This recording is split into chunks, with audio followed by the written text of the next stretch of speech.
What do you say, folks? I'm Mason Lee, and you're watching Nerds in Suits. Now, this episode we are going to dedicate to Brandon Parton, who just joined the National Guard. Thank you, Brandon Parton. You're a lot braver than I am, and I appreciate you for your service. Now, Brandon had a few questions, but we're going to save those for the end of the episode.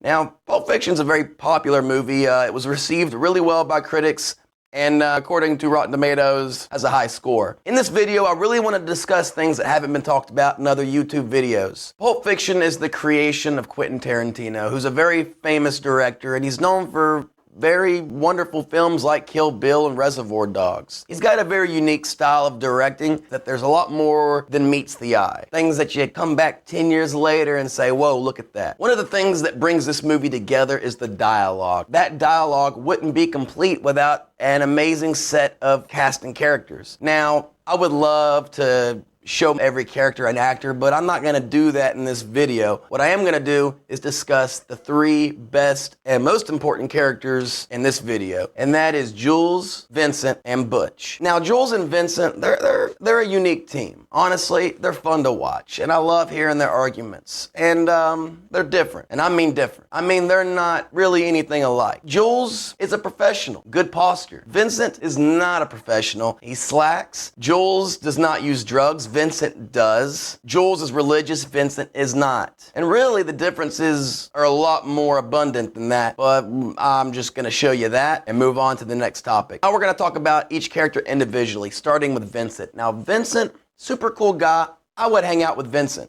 What I wouldn't do is work with Vincent, and I wouldn't trust him with my life. However, I would trust Jules with my life. If there's one word that really defines Vincent, that is reckless. Vincent's a reckless dude. And one thing I noticed after watching this movie over and over and over again is that he makes a lot of mistakes. A lot of mistakes. So we're going to go into those mistakes and just show you how abundant they actually are.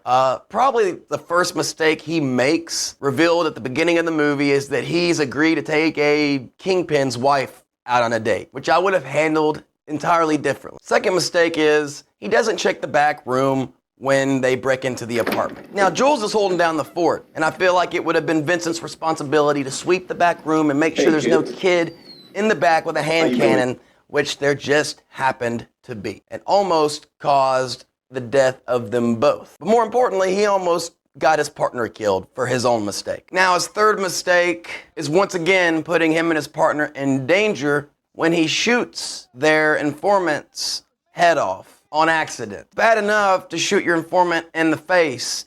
It's another thing to do that in broad daylight. And it's another thing to do that by accident. But if you hadn't done that, we wouldn't have gotten to laugh, and we'd be without about 1/3 of the movie. Another thing to note is how funny that scene actually is. I don't think up until that point, someone getting their head blown off by accident was so funny. Just another point that shows the brilliance of Quentin Tarantino, because not many people could have pulled that off. Next, once again, he puts them in an awkward situation by almost leaving a bloody towel in Jimmy's bathroom. 5, he argues with the wolf, who's the only person that can really save them in that predicament from a problem that Vincent has brought upon everyone. He allows Mia to get a hold of his drugs, but it actually causes one of the most famous movie drug overdoses of all time. So, yeah. And 7 it's probably his biggest mistake, and that was leaving the gun on his target's kitchen counter. Honestly, that scene breaks my heart. And the thing to note is the biggest mistake he made, really, in my opinion, is not taking the warning from God. In this movie,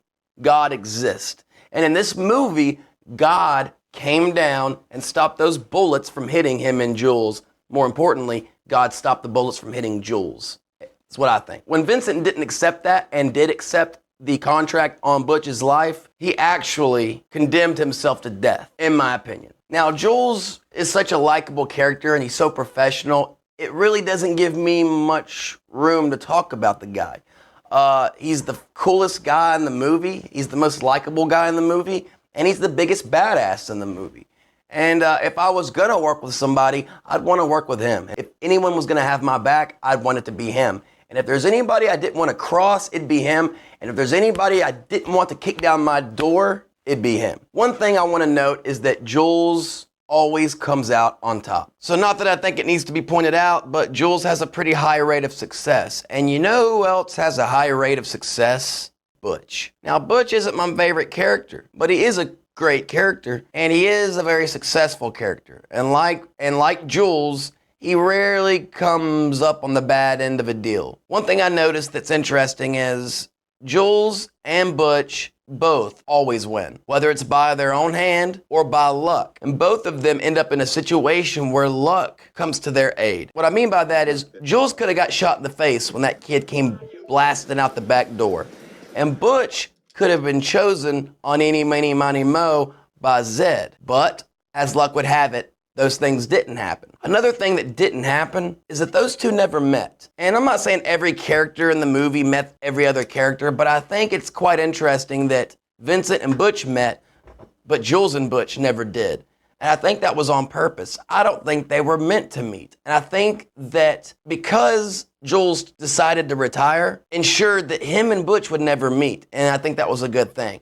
I think if they had met, now I've thought about this and I've come up with my own scenario. I think that if Jules and Butch had met, I think it would have been a bloodbath in which everybody probably would have died. I think that Butch would have come in, Vincent would have been using the bathroom, Jules and Butch would have gotten into a confrontation. They start struggling over the gun. Vincent comes running out the bathroom. Butch has got Jules' gun and Jules is holding on to it tightly.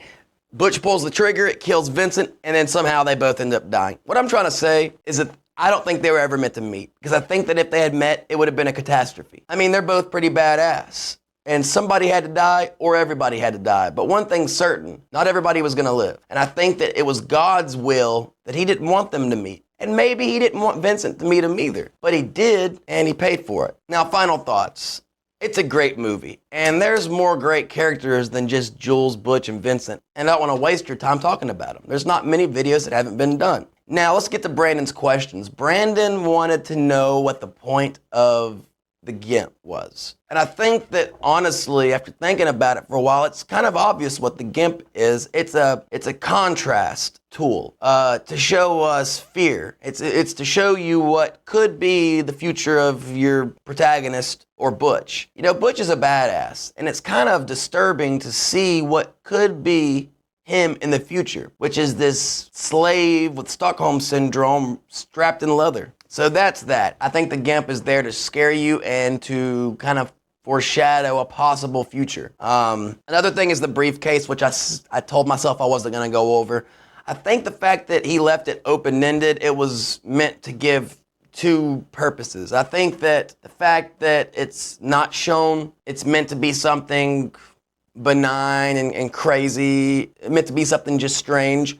But at the same time, if it was something that was so mysterious, I don't think Ringo would have recognized it. So I think there are two theories out there of what's in the briefcase. Two believable and agreeable theories. One is that it's Marcellus Wallace's soul, which could be, because they did show the back of his neck, and he did have a Band-Aid on there, which people say is some kind of thing from some kind of place. Of course, Vink could have just had an injury on the back of his neck. Who knows? Honestly, I guess my closing statement is that it's my favorite movie of all time. Honestly, I don't think anyone could have made this movie work the way that it did. I mean, a lot of directors have tried to do a similar thing, and it just hasn't worked. Not like Pulp Fiction has. Honestly, it's a great movie that stands the test of time. All the actors are good in it, even the ones I didn't name. Mia, you know, she's a good character. She took a while to grow on me, but one thing I like is that she is a snake. As seen when she tells Vincent that she's getting a shower and she's actually observing him on the cameras. There's no telling to really know what's going on in Mia's head.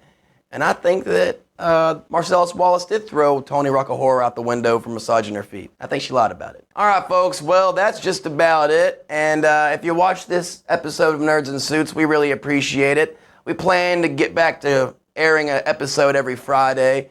And if you've been supporting the channel or watching the channel, we really appreciate it. Once again, we want to send a thank you out to Brandon Parton for joining the National Guard. Man, I'm proud of you. Never thought that I never saw it coming, but I think they're very lucky to have you on their team, and I think you'll serve them and us all very well, and you already have. Thank you, Brandon. I hope you enjoyed the episode. If there's anything else you'd like to see, let me know. Once again, I'm Mason Lee, and I'm signing off. And thank you very much. Have a good day.